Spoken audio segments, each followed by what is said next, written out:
Alright, here we go. Running the machine up and down. The back gauge is moving to the next thing. There's the back gauge moving.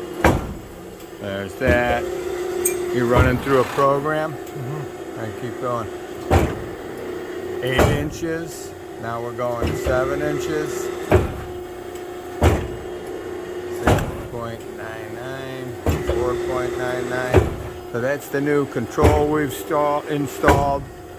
This is the Allsteel Press Brake, and I want to read off the serial number so you know what you bought. Thank you for your patience. We had to put some other new parts on it. I don't know why. Here we go. What's the serial?